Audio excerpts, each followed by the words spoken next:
राधे राधे दोस्तों। नवरात्रि के 5वें दिन स्कंद माता की पूजा की जाती है। स्कंद माता देवी दुर्गा का 5वां अवतार है। स्कंद माता का नाम 2 शब्दों से मिलकर बना है। स्कंद वो माता और इसका अर्थ होता है स्कंद की माता। स्कंद का अर्थ है कार्तिकेय, जो कि महादेव और माता पार्वती के पुत्र हैं। माता का अर्थ है माँ और इसी प्रकार स्कंद माता पार्वती का ही एक रूप है।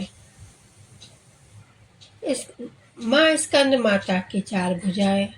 माँ एक हाथ में कार्तिकेय को पकड़े हुए हैं और तीसरे हाथ में कमल का पुष्प है। अपने चौथे से स्कंद माता अपने भक्तों को आशीर्वाद देती है। स्कंद माता की सवारी एक शेर है। स्कंद माता विशुद्धि चक्र की अधिष्ठात्री देवी है।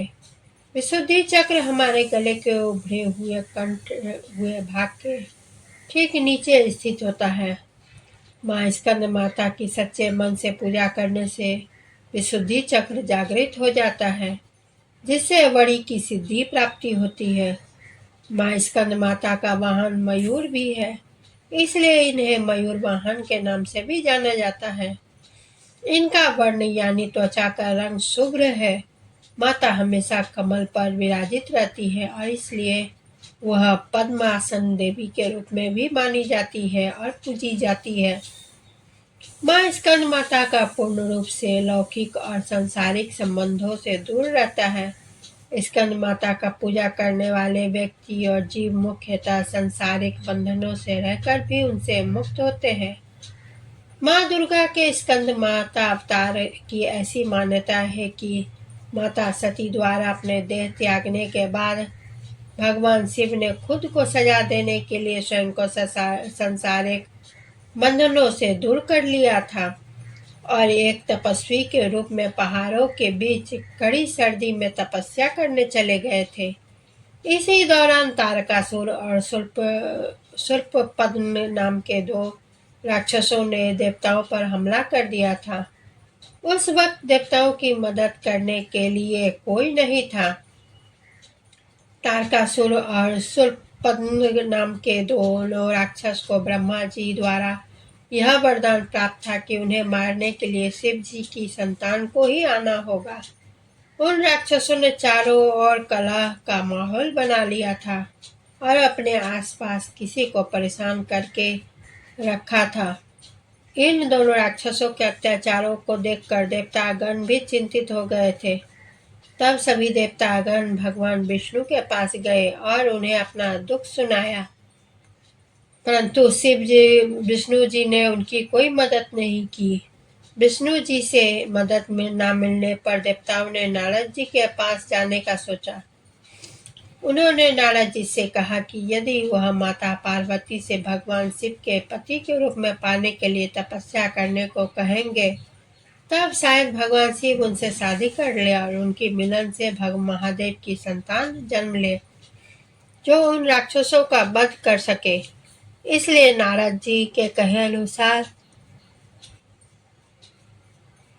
माता पार्वती ने भगवान शिव को पति के रूप में पाने के लिए घोर तपस्या की। उनकी भक्ति से खुश होकर भगवान शिव ने उनसे विवाह करने का निर्णय किया। विवाह के पश्चात माता पार्वती और भगवान शिव जी की ऊर्जा से एक बीज का जन्म हुआ। बीज के अत्यधिक गर्म होने के कारण उसे अग्निदेव को सरवाना नदी में सुरक्षित रखने के लिए सौंपा दिया गया। अग्निदेव भी उसकी गर्मी सह नहीं पाए, इसलिए उन्होंने उस बीज को गंगा को सौंप दिया, जो उसे आखिर में सरवाना झील में ले गई, जहां माता पार्वती पहले से ही पानी के रूप में मौजूद थी और उस बीज को धारण करते हुए गर्भवती हो गई। कुछ समय पश्चात कार्तिकेय ने वो अपने 6 मुख के साथ जन्म लिया। कार्तिकेय के जन्म के बाद उन्हें तारकासुर और शूर्पपद्म का विनाश करने के लिए तैयार किया गया। सभी देवताओं ने मिलकर उन्हें अलग अलग तरीके का ज्ञान दिया और राक्षसों से लड़ने के लिए उन्हें महत्वपूर्ण शस्त्र भी दिए। आखिर में कार्तिकेय ने सभी राक्षसों का वध कर दिया। इसी कारण माँ दुर्गा को स्कंद यानी कार्तिकेय की माता के रूप में जाना जाता है। स्कंद माता के मंदिर में पूरे भारतवर्ष में कई जगह स्थापित हैं, लेकिन उनमें से एक बहुत प्रचलित उत्तर प्रदेश के वाराणसी में स्थित है। देवी दुर्गा के 5वें स्वरूप में स्कंद माता की पूजा की जाती है। उन्हें अत्यंत दयालु माना गया है। कहते हैं कि देवी दुर्गा का यह स्वरूप मातृत्व को परिभाषित करता है। स्कंद माता कमल के आसन पर भी विराजमान होती है, इसलिए उन्हें पद्मासन देवी भी कहा जाता है। कहते हैं कि संतान सुख की प्राप्ति के लिए माता की पूजा के साथ ही उनके मंत्र की आराधना भी विशेष फलदायी है।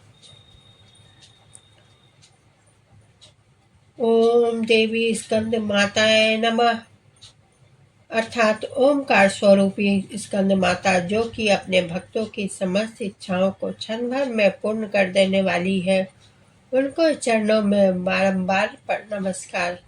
स्कंद माता की उपासना से बल रूप स्कंद भगवान की उपासना स्वयं हो जाती है। माँ स्कंद माता की उपासना से उपासक की समस्त इच्छाएं पूर्ण हो जाती है। हमें भी स्कंद माता की शरण प्राप्त हो, यही प्रार्थना करनी चाहिए। माँ दुर्गा का स्कंद अवतार हमें यह सिखाता है कि कैसे एक माँ सदैव अपने बच्चे को अच्छाई की ओर बढ़ाना सिखाती है। यदि कभी जीवन में बुराई का सामना करने के लिए शस्त्र भी उठाना पड़े तो माँ अपना पूरा समर्थन देती है। इसलिए हमें भी अपनी माँ का सदैव सम्मान करना चाहिए, उन्हें हर चीज के लिए शुक्रिया करना चाहिए। दोस्तों, स्कंद माता का 5वें दिन का कथा पूर्ण हुई। आप सभी को मेरा यह कथा कैसा लगता है और मेरे वीडियो को लाइक, शेयर और कमेंट करें। चैनल को सब्सक्राइब करें और बेल आइकन को दबाना बिल्कुल ना भूलें दोस्तों। इसी के साथ मैं विदा लेती हूँ।